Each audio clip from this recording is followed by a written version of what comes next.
Hello and welcome to On Second Thought, a bonus series from And the Runner-Up Is.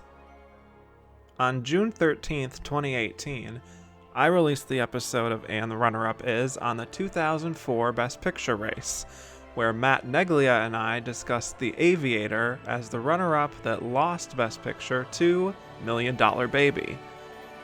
But on second thought, what if the runner-up was really Sideways? Let me show you how this is done. Hold the glass up and examine the wine against the light. You're looking for color and clarity. Now, stick your nose in it. Maybe some strawberry. Oh, there's just a flutter of like a nutty Edam cheese. When do we drink it? Now. Are you chewing gum? No. Spit it out. Hello, and welcome back to On Second Thought, a bonus series from And the Runner-Up Is, where we discuss another Best Picture nominee that we did not discuss on the regular show, but still could have conceivably been a runner-up, and I think we've got an interesting debate that could happen by the end of this. So today we're talking about Sideways, and I have two wonderful guests with me. My first guest is becoming a real regular on And the Runner-Up Is, who you first heard talking with me about The Curious Case of Benjamin Button and the films of 2008, and then Moonstruck and the films of 1987, Judgment at Nuremberg and the films of 1961, also this Oscar prediction episode I did last year, and an episode of On Second Thought on Manchester by the Sea, From Gold Derby, The Awards Connection, and now I hear a member of Awards Watch. Please welcome Andrew Carden. Hey, Kevin. How's it going? I'm doing very well. Excited to talk about this movie. Excellent. I must say, we've gone over Olympia Dukakis. Yes. We have gone over Judy Garland. We've done Michelle Williams. And now we have another excellent supporting actress contender in this film. This is very, very true. I'm very excited to get into this one. My other guest is a newer member of the And the Runner-Up Is family, but no less important. He joined me one episode after that Judgment at Nuremberg episode to cover Elmer Gantry and the films of 1960. Entertainment writer at Bustle. Please welcome back to the show, Jefferson Grubbs. Thanks for having me back. Of course. I'm excited. Yes. So, shall we get into Sideways, gentlemen? Yes. I've got my wine uncorked and ready. Good, yes. This made me very thirsty for wine. I've seen this many times, and it always makes me want to just become a wine aficionado myself. I rewatched the movie just a couple days ago, and I made the mistake of starting it without a glass of wine in hand, and had to pause the movie to go get some wine. Yeah, though, that's what it does to you. Sideways is an indie comedy drama based on the novel of the same name, about a depressed teacher and author named Miles, who takes his soon-to-be-married friend Jack on a trip through wine country in Santa Barbara. So we learn that Miles is a wine aficionado, and Jack is more kind of casual about it, and he wants to get laid, basically, a few more times before his marriage. And eventually they meet Maya, who's a waitress and fellow wine fanatic who Miles previously knew from past trips, as well as Stephanie, who works at a winery and develops kind of a connection with Jack. And meanwhile, Miles and Maya form this deep personal connection, all while Miles has these lingering feelings about his ex-wife. And so basically Miles is struggling with depression throughout most of this as he tries to find some sense of meaning and connection. So the film was directed by Alexander Payne, who co-wrote the script with Jim Taylor. Paul Giamatti stars as Miles, Thomas Hayden Church as Jack, Virginia Madsen as Maya, and Sandra Oh as Stephanie. Woo-hoo! So Sideways made $71 million at the U.S. box office, was nominated for 5 Academy Awards, winning 1, but of course, not Best Picture. So Sideways is now 15 years old. Wow. Aging like a fine wine, you might say, but let's get into some of our opinions on this. Let's start with Andrew, who I know is a huge fan of Sideways. What are your general thoughts on this film? I think it's just extraordinary, and I think it holds up beautifully. For my money, this is certainly the best comedy of the 2000s. It's one of my favorite films of any genre of the 2000s. When this first came out and I bought the DVD, there were some days where I would watch this, 2 or 3 times, often back to back.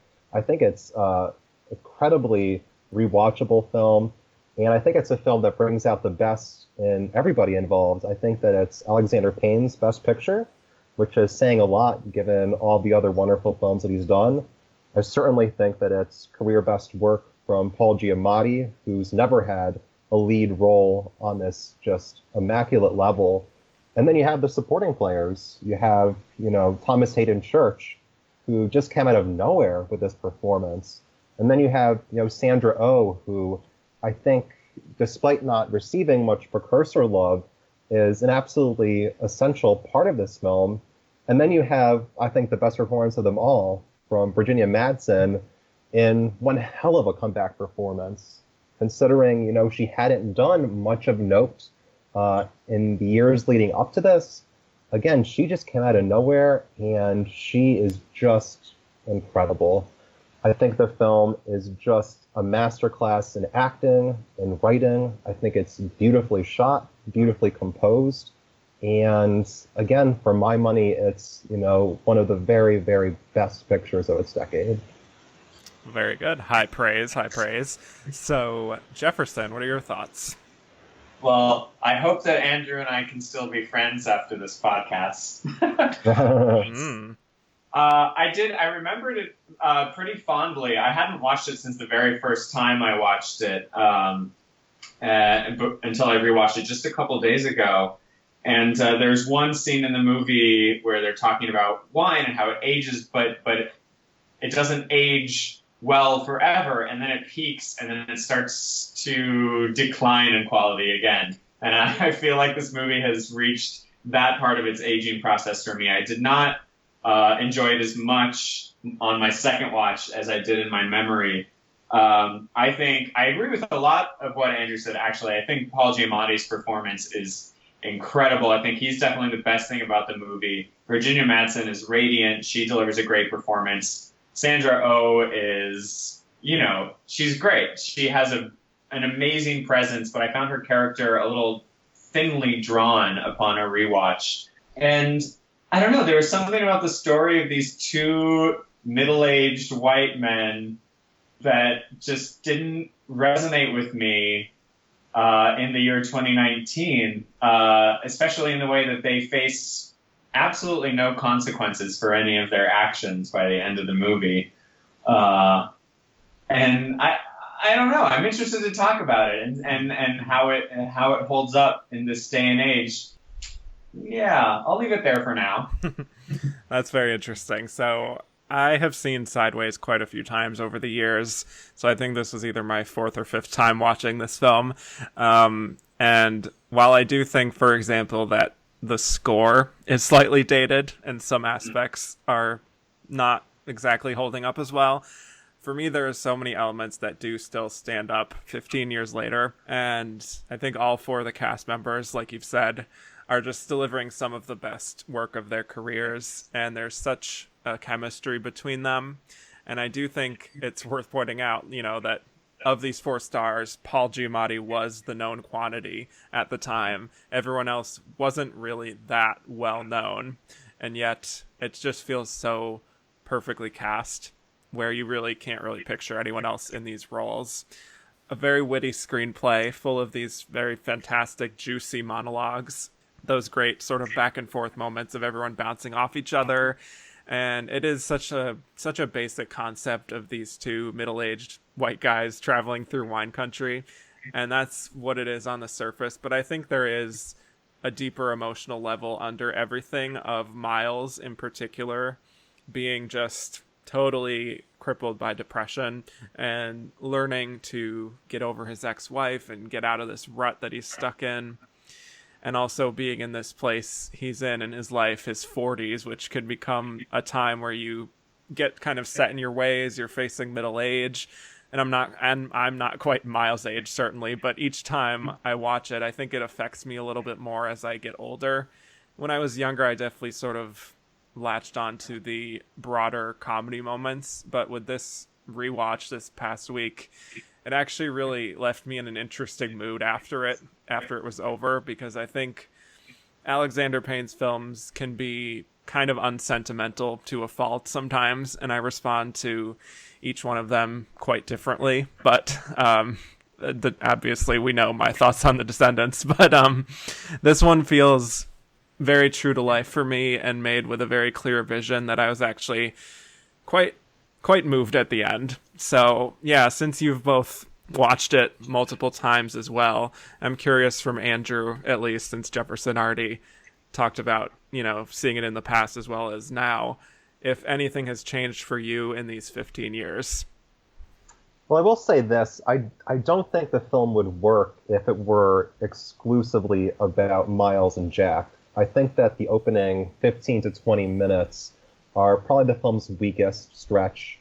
And I think that a film focused just around them, if we were just, following them and in the car with them, at the bar with them, at the vineyards with them, and if the Madsen and O characters weren't around, the film would ultimately probably get kind of insufferable at a certain point. But I think that Madsen brings such warmth to the proceedings, and I think that there's a playfulness to O and Stephanie that I think is really irresistible. Even if I would agree that hers is the most thinly drawn of the four, I think that they just bring so much to this, and I think that they complement what Giamatti and Church are bringing to the table. But I totally get it, and I think, when I was watching this for the first 10 to 15 minutes, I was thinking, man, how much longer before we see Maya? Just because, after they were getting on my nerves at a certain point, honestly. So I definitely get that. I actually do think the score is quite good. It does have kind of like a coffee shop kind of sound to it, I suppose. But I think it does complement the proceedings nicely. But yeah, I could see how it's a little bit dated in spots, but overall, I'm still honestly just as enamored with it as I was before. Yeah, and another thing I kind of like about the film is actually how much it reminds me of the types of films that would come out in the 70s, and I don't know if either of you would agree with me on this, but the one filmmaker that really jumped out to me that probably could have tackled this in the 70s and done it pretty well is Hal Ashby. Sure. Yeah, that kind of blend of dark comedy and the complexity of the emotions and these really meaty sort of dialogue-centered scenes. I would have loved to see how someone like Hal Ashby would have tackled this kind of material. It certainly does, I think, in places strike a similar tone as something like Five Easy Pieces. Yeah. And I think that Virginia Madsen's really just as much a scene stealer as somebody like Karen Black was in that film. Yeah, in different ways, but yes. Yeah. And what I like about Sideways is how on the surface Miles and Jack are definitely kind of gross at times in some of their actions. I think I probably wouldn't even want to associate with them if I knew them in real life. And yet I do think they're written in such a truthful and genuine way that you do end up sort of caring about them. And Miles in particular is someone I definitely latched onto. He's so neurotic and uptight and just filled with regret about his past and even his current situation. And I think a lot of his actions are very believable. And I think depending on the viewer, you could feel differently about this guy. But I think it is very believable to the extent that it's almost uncomfortably relatable in moments where, like, you have this very intimate experience with someone and it's like, the onus is on you to make a move, but you're also trying to figure out if you were misreading a signal in that social situation, which I'm talking obviously about that moment that Maya is sharing about how much she loves wine, and she puts her hand on his hand, and there's kind of this flash in his eyes of being like, is this really happening? And you can sort of see the wheels turning really quickly, and he kind of just gets back to that place of backing away, of not really risking it. And then later we obviously do see them be more direct with each other and become more intimate. But I think it's the process leading up to that, of getting there, that is really smartly laid out in the screenplay. And that really kind of leads to my broader takeaway from this film every time I watch it, which is indeed Paul Giamatti's performance. Yeah. I think just the way that Miles looks at Maya as she's, I think, driving him to her place, just like the look of just infatuation with her, of love. He just seems so relaxed at last. Just the neuroses have kind of just fallen off of him. And I think without saying a word, he's able to really convey so much. Yeah, I think that the best scene in the movie for me is definitely that late night talk between Paul Giamatti and Virginia Madsen after they go back to their house, and Stephanie and Jack are off having sex, and they're just talking all night. And I just loved the way the camera moved from room to room. They found a reason they went to the kitchen, they went to the living room, and then they could hear them having sex, and then they have to go outside, and it's just this like languid, relaxed pace as they fall into a rhythm with each other. That was definitely the movie's highlight for me, and the chemistry between them. Yeah. Mm-hmm. For me, number one, the fact that he only has one Oscar nomination, and also the fact that the one nomination is not for Sideways is kind of ridiculous for me. All due respect to his work in Cinderella Man, I think that's a type of role that he would play many, many, many, many times in his career. But that's the epitome of a makeup nom. Yeah, I mean, I think just that's right. The year after, they're like, "Oh, sorry, our bad." Yeah, we screwed up. Yeah. Well, it was absolutely flabbergasting at the time when Clint Eastwood's name was said in Best Actor instead of Giamatti's, because Giamatti was thought to be a shoo-in. He was thought to be the biggest threat to Jamie Foxx's frontrunner status. So when that happened, it really kind of derailed Sideways' hopes in Best Picture right on the spot. Yeah. And was a testament to how much of a threat Million Dollar Baby was going to be moving forward. Yeah. Yeah. That and not getting into film editing. Right. I mean, it's the only one of the 5 Best Picture nominees not in that category. It's Collateral got in instead, which is deserved, but the fact that Sideways was the one of the 5 that it pushed out was not a good sign either, yeah. You have to keep in mind, though, that comedies like As Good As It Gets, like Tootsie, they receive Best Film Editing nominations. Like, the Academy has given film editing noms to straight comedies like this. So for it not to show up there was really a testament to its weakness toward Oscar nominations time. I think Sideways, looking back, peaked a little bit early. Yes. I think that the critics loved it, but once the Golden Globes came around, it just kind of fell off the tracks. Yeah. Very, very fascinating to watch how a lot of those early, especially the critics basically swept for Sideways, and then getting to Critics' Choice, and then both Thomas Hayden Church and Virginia Madsen winning, plus it winning Best Picture. But then after that, it just kind of fell off completely, outside of, winning the Golden Globe and SAG. But still, I just mean, like, the support in terms of acting and directing overall, I don't feel like was really there by the end. But so there's these moments in the film where Miles is being kind of this pretentious snob that is very, very not self-aware of what he's doing. Like when he's teaching Jack about how to sniff the wine, or when he's trying to explain the concept of his novel to Maya, which is, again, another very relatable and uncomfortable moment for me because I feel like I've been there. But in some of those moments, I think you really see where Jack and also Maya, they manage to kind of just be patient with Miles just because they like him anyway. And even when he's kind of screwing up and being awkward, Jack is someone who's very self-interested, and he ultimately goes along with a lot of Miles' plans just to basically get drunk and get laid. And I think he's kind of a consistent character in that way, but you also see that there's some part of him that does care for Miles' well-being and want to give Miles that push to get out there again, especially when he sees how Miles has shown, or Maya has shown interest in Miles. Well, I think Miles is especially a miserable sight early on in the picture, where he's, stealing his mom's money. Yeah. Where even when he's telling Jack, we're gonna have a great time, we're gonna drink some wine, play some golf, he says it in a tone that's just so despondent that it's impossible for Jack to get excited about it. And I think Jack is just so concerned about Miles right from the beginning. even though Jack, of course, covers up everything with this kind of, washed up surfer dude persona where he's not really forthright about everything. But certainly, I mean, he cares deeply about Miles, but Miles is just so deep in depression that it really does take a figure of Maya's magnitude to really pull him out of it. Yeah, but the character of Jack is definitely, to me, the part of the film that has aged the worst over the past 15 years. I feel like it's possible to pull off a character who is kind of detestable in that way and still make him sympathetic.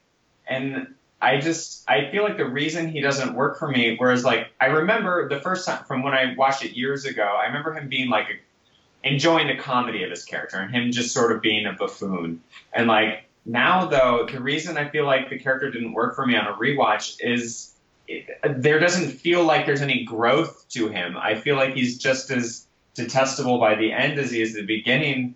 He doesn't really face any consequences, like I mentioned before. I mean, yeah, he gets hit in the face with the motorcycle helmet, but, like, he lies about it and gets away with the lie and gets to marry his fiance. And, like, I don't feel like there's any growth or anything there to redeem the character by the end of the film, and to make me feel like it was worth spending that much time with him. I'd much rather have been spending more time with Miles and Maya. And I don't know.